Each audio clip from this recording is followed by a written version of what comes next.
Saludos, muchachos. This is Mr. K's, and this is 19.1. 19.1.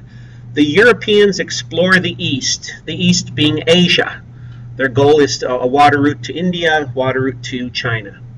Now, pre-1400s, from around 1200 AD to 1400, Europe did not have the ability to sail on the high seas. That means away from the coast.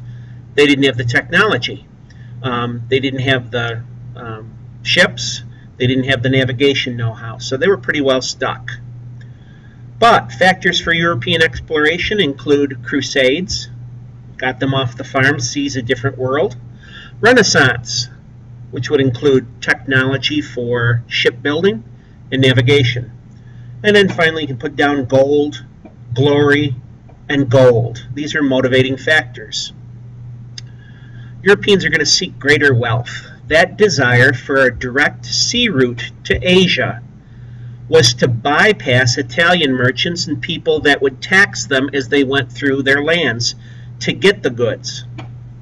So what they're doing is trying to circumnavigate or go around these land areas that they knew how to get to India by land but not by water. So they're seeking that water route to India.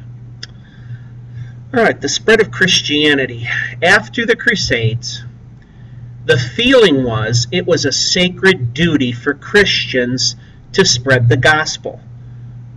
If you can remember, Jesus, as before he ascended into heaven, said, "Go ye into all the world and preach the gospel to every creature, baptizing them in the name of the Father, Son, and the Holy Ghost, if you want." Well, no, not if you want. That is my command to you. It's the Great Command, the Great Commission to go and spread the gospel. So they felt it was their duty to do that. Enter a Portuguese sailor by the name of Bartholomew Diaz, and in 1488, just before the turn of the century, he reaches the southern tip of Africa. They find that there is a southern tip of Africa, and he calls it the Cape of Good Hope. So we see that the western part of Africa is mapped out, and they know there has to be an eastern part, but another Portuguese is going to make it around the southern tip.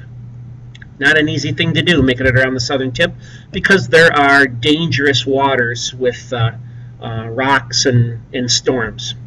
Now, technological advances. Before the 1400s, as I said, it was impossible to go on the high seas. You did not have the technology to be able to do it. I'm going to show you an example of a Portuguese sailing ship called a caravel. Notice it has, right here, it has rectangular sails, but it also has lateen sails or triangular sails, which was borrowed from the Muslims, and they were able to sail against the wind. Look at this example here. If you want to go with the wind, well, just use the rectangular sails.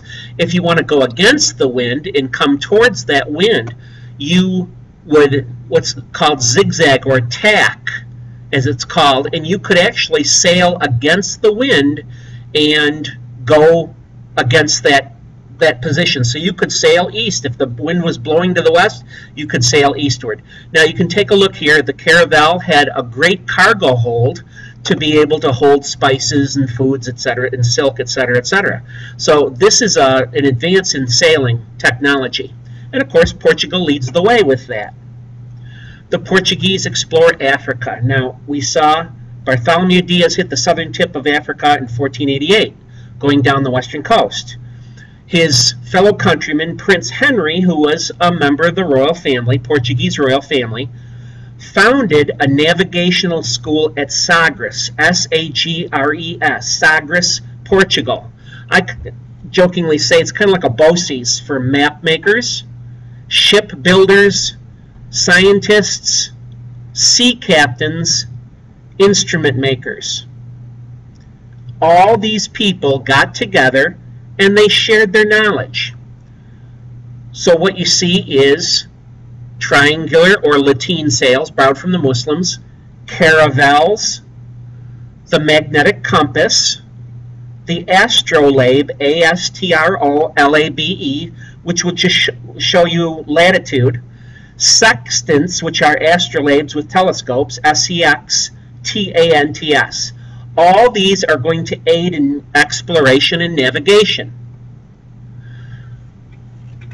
Another Portuguese by the name of Vasco da Gama, also a Portuguese sailor, traced Diaz's route, but he continued on to the eastern part of Africa, up the coast, across the Arabian Sea, and he hit India in 1498, 10 years after Diaz hit the southern tip of Africa.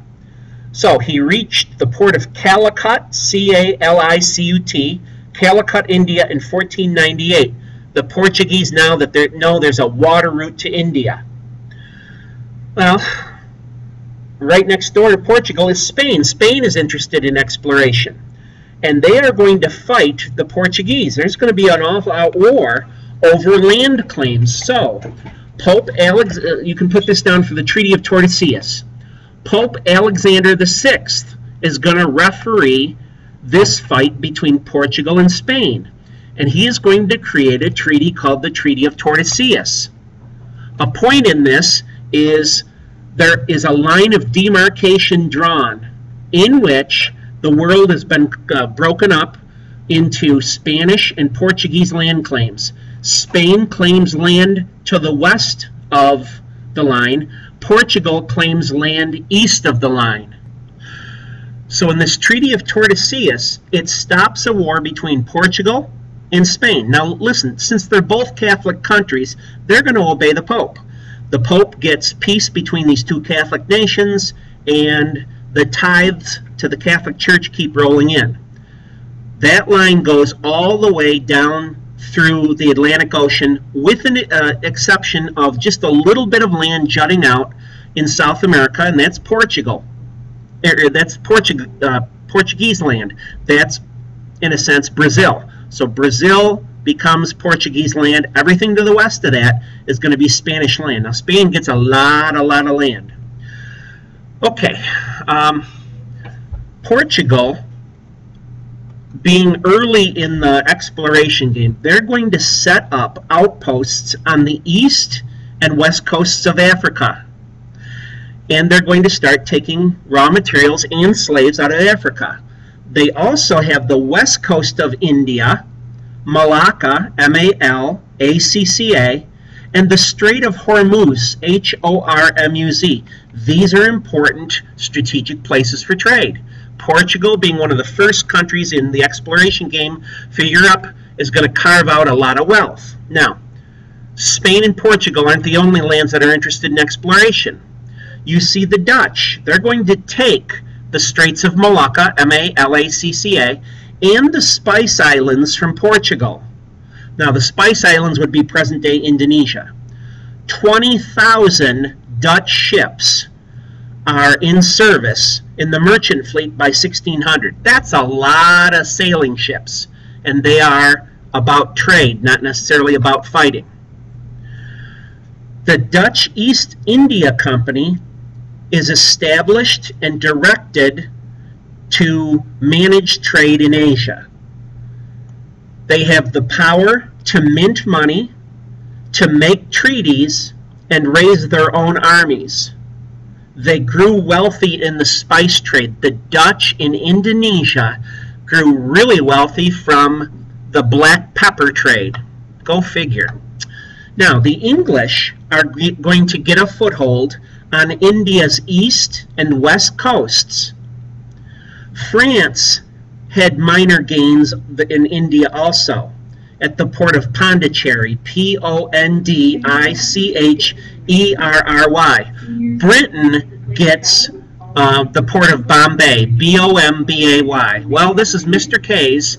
He's being interrupted, but this is Mr. K's. I'm out, 19.1.